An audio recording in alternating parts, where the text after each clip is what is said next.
Hey, what's up you guys? It's Our Dearly Departed, and today I'm going to show you guys how I created this horse mount behind me. Her name is Alaska. Well, I named her Alaska. I actually bought her from a taxidermist out in Alaska. Her pelt was from a horse who was humanely euthanized due to a sickness, so no, she was not killed for her pelt. This was actually one of my first solo shoulder mounts I've done all by myself. I've done several other shoulder mounts with other taxidermists or helping them or doing them in taxidermy school, but this was my first that I've done completely on my own without another hand. Maybe a little bit of help online, but this was all done by myself and I am very happy with how she came out. I do not have any prior information on this horse before she did pass away.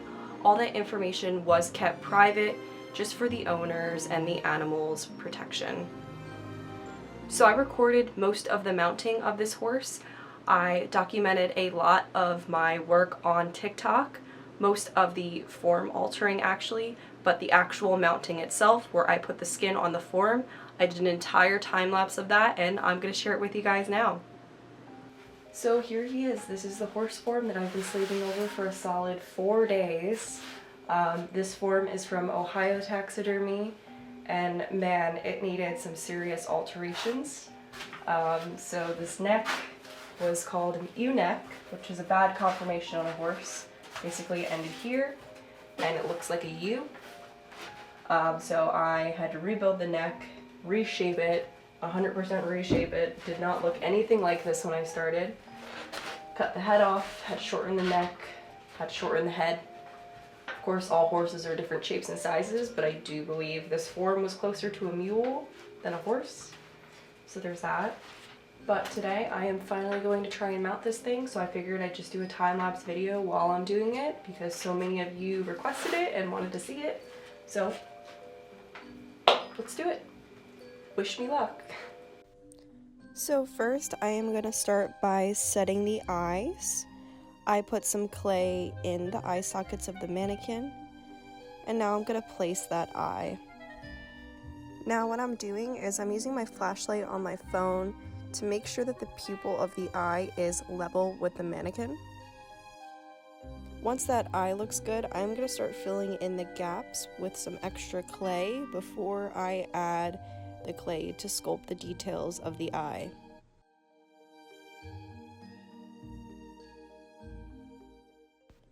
First, I'm going to add clay to the lower eyelid, and then I'll add clay to the upper eyelid. You really want to be careful with this part because it is really easy to overdo it and add way too much clay. Then I'm going to start adding clay to the nostrils and even to the front of the nose. This is going to be for after the skin is mounted on the form, to add in some extra details, and it just helped the skin sit much nicer.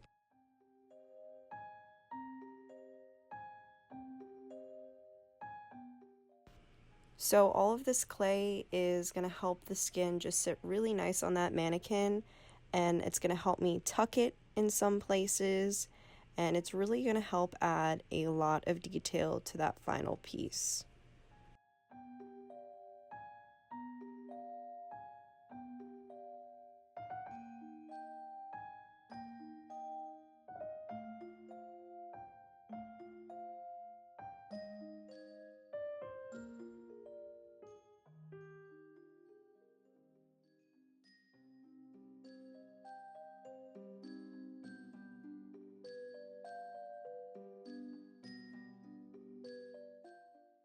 So I'm going to begin lathering this mannequin up with hide paste.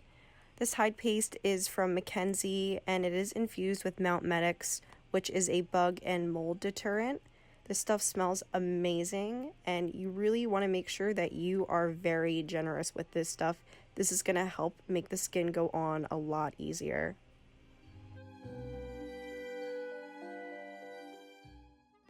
I'm also going to be adding some paper towels to the seam line. This is just to keep the glue from coming out when I sew it together. And here we go. This was probably the most stressful moment for me because Once you put this hide on, it is a one-shot deal. You are not taking it back off. I have test fitted this horse about 100 times to make sure this thing is absolutely perfect, but I was still worried that it wasn't going to come out the way I wanted it to. And yes, that is my dad helping me. He calls himself my taxidermy apprentice because he is my second hand in the shop, and there are some things that I could just not do without his help, and this is one of them. You'll start to see me use this tool a lot. It is a hide pulling tool, and it basically is a wooden block with a few really sharp spikes on the end that can grab the hide and pull it around the mannequin to get those extra wrinkles out. This is the tool that puts the taxi in taxidermy, because guess what? Taxi means movement of, and dermy means skin. Taxidermy, movement of skin, which is what I'm doing right now. Mind blown. I know.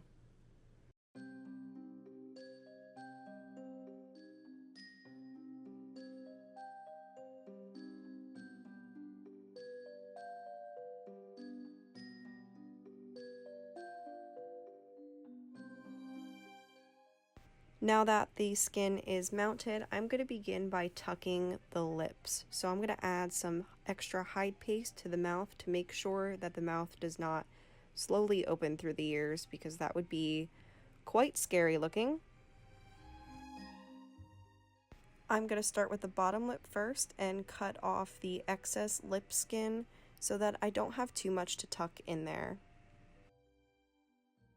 So I've already prepped the form, and there is a slot cut in the mouth so that I am able to tuck all of that extra lip skin.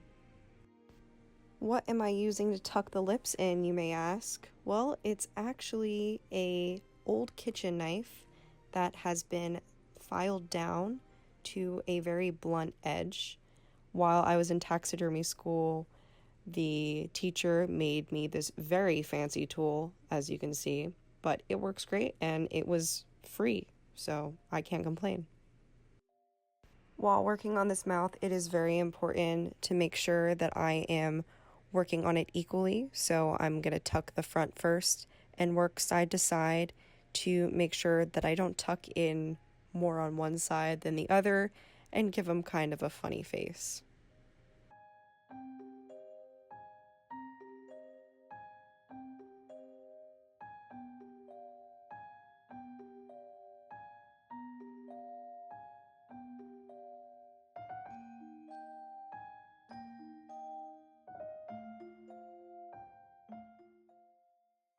And finally, for the part that can make or break a mount, the eyes. I probably spent the most time on the eyes here. So for right now, I am roughing them in and just kind of getting them where I need them. But I'm going to be honest, I probably went back 3 or 4 days and kept readjusting the eyes as the clay set up.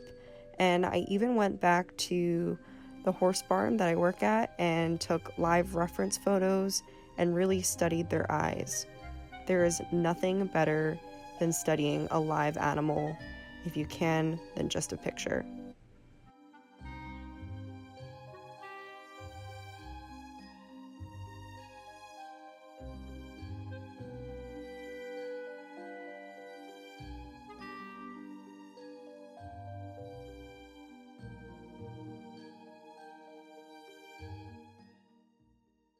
I'm about to finish this mount off by stapling the skin to the backboard, but I am going to be adding some hide paste to the edges to really make sure that skin is tacked on there.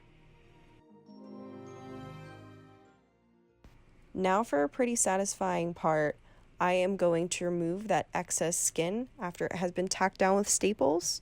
So I'm going to take a very sharp scalpel blade and cut right through the hide to finish that piece off. Alright, thank you so much for watching.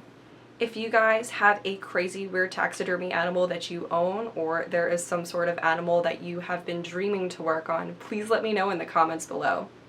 Until next time, bye!